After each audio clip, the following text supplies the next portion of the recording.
Ahead of today's coverage of the first N-Power test from 10:25 here on Channel 4, it's the Cricket Show.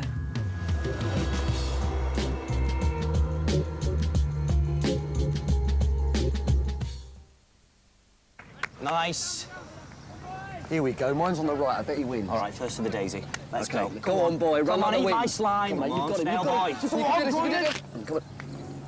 That's unfair. Then I've got a stretcher.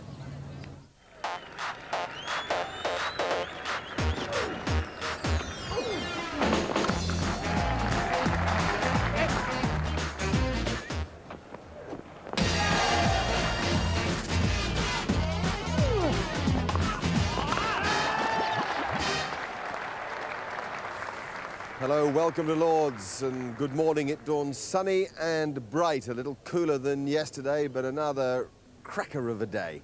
England and Bangladesh in the first N-Power test match of the summer, a game that's been dominated exclusively by England. They've played very entertaining and ruthless cricket, it has to be said, which bodes well, I think, for the remainder of the summer. Let's look at where we stand overnight. There was a thought that we might get this thing done yesterday evening. Not so. Bangladesh 330 behind, 5 down in their second innings, finding it very hard to cope with England's fast bowling. When Flintoff was banging it into the surface, he caused all sorts of problems for all of the Bangladesh batsmen.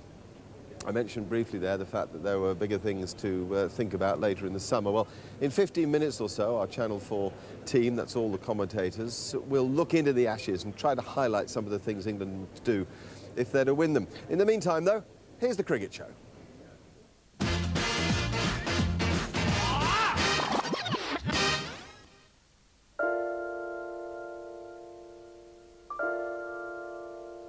Right now, everything's rosy in the garden of English cricket, and that's best demonstrated by the wealth of talent available to the selectors. Strauss, Trescothick and Thorpe may be the men in possession, but waiting in the wings there's the likes of Collingwood, Key and Peterson. Dig still further and the wealth of talent becomes available. There's Jefferson, Joyce, Newman and Cook all waiting for their chance, while Wallace, Pryor and Reid all fancy a piece of Geraint Jones's position. And don't forget the bowlers. Tremlett and Plunkett could be the next Hoggard or Harmison. Yes, everything's blooming marvellous for England right now. Nothing can take the wind from our sails. Leave it. On the Cricket Show today, we speak to the man pressing hardest for a place in the Test team, play backyard cricket with some of England's finest, and Aussie reporter Bruce Brook finds out what it's like to face thundering Freddie. Whoa, hello, hello. That's all coming up on today's Cricket Show. Hampshire new boy Kevin Peterson's omission from the Test squad has raised more than a few eyebrows in recent weeks. Following his one-day heroics in South Africa last winter, many thought his inclusion in the forthcoming Bangladesh series would be a formality. However, the selectors thought differently. Compared to his former home at Trent Bridge, the Rose Bowl is not the most friendly of batting wickets, and Peterson took time to settle at the crease. 2 centuries in the last week suggest he's back to his best. Obviously, coming from the good winter that I've had, it's been pretty good coming into the team and all that. It's been difficult as well because of the expectation on my shoulders, but I've settled in nicely. The last couple of weeks have gone really, really well. So yeah, no, it's good. The boys have been really supportive. Everyone's been supportive, and it's been fun. Obvious comparisons have been made with former Hampshire favourite Robin Smith. Both were born in South Africa and chose to play for England, and both possess an abundance of natural talent. If there are any comparisons, I'm absolutely delighted because I think he's a wonderful player. I watched him very closely over the last 4 or 5 years. I think he's developed immensely as a player. If I was involved in his development of his technique in any small way, I'd like to see him probably play slightly straighter. My technique's fine. There's nothing wrong with my technique. My technique changed in the one-day game to move across my stumps, to manipulate the ball into certain areas, manipulating the field and just doing all that kind of stuff. I mean, just because that felt comfortable and I needed to get runs, you need to score to run a ball.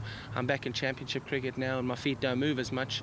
I stand up tall, hit the ball straight, and I don't think there's much wrong with my technique. Initially, some questioned Peterson's attitude. Rumoured discord in the Notts dressing room didn't help, but the young batsman has settled in very well to life as England and Hampshire's rising star. I'm not awkward at all. I mean, I had a couple of months at Notts which were really, really ugly. I really didn't enjoy being there, and it just wasn't fun. I mean, it is a case. I mean, you can go through a career, you can do really, really well and have the fantastic side of stuff, but one or two incidents, people think you're an idiot. Look, he has this wonderful confidence, but you know that's great. I mean, it's not a bad thing, and he's very dedicated, and I think he's going to have a really successful Test career, whether he plays against Australia this season. But I think he will play for England. I think he'll do very, very well for England. Big personalities tend to stick together. Darren Gough's encouragement helped guide him through the one-dayers, and Hampshire teammate Shane Warne has offered his considerable experience in dealing with the press. It's helped me tremendously having Warney in the dressing room to talk to about that kind of stuff, to get advice, because he's been through everything. I mean, you name it, he's been through it. So he offers constructive advice, and he's just very helpful. So it's been really good. I've created a very good friendship with him, actually. Warne's nickname for his Hampshire teammate is 600. He intends Peterson to become his 600th Test wicket when the Ashes are fought this summer, if he plays.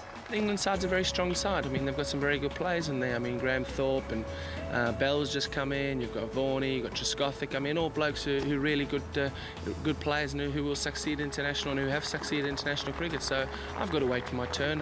I did with the one days. I've waited for 4 years. So I mean, another month or two is not going to really do me much harm. But Peterson's chance may come sooner than he thinks. Graham Thorpe announced this week that he'll be playing for New South Wales from January, effectively ruling himself out of England's winter programme. Thorpe's bombshell has ruffled a few feathers. The selectors may drop him and give Peterson his opportunity. And if Thorpe stays, well, history suggests Peterson will still get his chance this summer. In recent Ashes series, through a combination of injury or lack of form, England have used considerably more players than Australia, and it's the quality of the replacements that's the key. In 2001, the injured Hussain, Thorpe and Vaughan were replaced by Ramprakash, Afzal and Ward. In the last series, casualties Giles, Gough and Jones were replaced by Dawson, Tudor and Silverwood. In comparison, Australia have been able to call on players with first-class Test records, but there are signs for England anyway that things may be changing.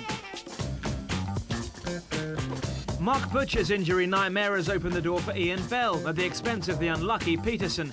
And don't forget Rob Key. He continues to score in abundance in the county game, including 2 centuries in Kent's ongoing game against Surrey. In fact, with healthy competition in most positions, things are looking good for Team England. The need for an extended squad could be further heightened by the ICC's recommendations to revamp one-day cricket. But is it needed? There's been a feeling amongst a lot of people that it's become a bit too predictable, it's become a bit boring in some ways, and it's the recommendations that we've made are an attempt hopefully to rev it up and create a bit more interest in that middle period. Well, one of the issues is substitutes. Replacement fielders are one thing, but the ICC plan to introduce soccer-style substitutes who will be able to bat and bowl as tactics require. This ruling, i.e. the substitutes, and the changes that we hope will take place with the structure of the fielding restrictions in a game. Fielding side only has to have 9 fielders inside the ring for the first 10 overs. And it's then up to the fielding captain to do what he wants with the field. But somewhere within the next 40 overs, he has to have 10 overs where he has 9 fielders in the ring. I don't know what they were thinking, the ICC Cricket Committee. I mean, there's some famous people on there, but it seems like they were almost forced into doing something because they thought something needed to be done. There's that old phrase, if it ain't broke, don't fix it. I think one-day cricket was fine as it was. It drew the crowd in. The things they brought in now are liable to turn them away. People have always been tinkering with one-day cricket. It was 60-over cricket, it was 55, it was 50. There weren't fielding restrictions. Fielding restrictions have been brought in. It wasn't coloured clothing. There wasn't floodlights.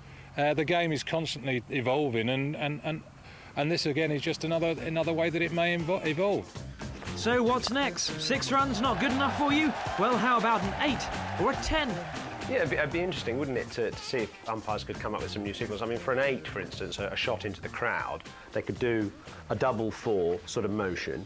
And I suppose for a 10, it would be a high 5, double high 5, like that, with a clap or something at the top, just as a sort of variation on the 6. The trouble with umpires is that they'd end up looking like air traffic controllers, wouldn't they?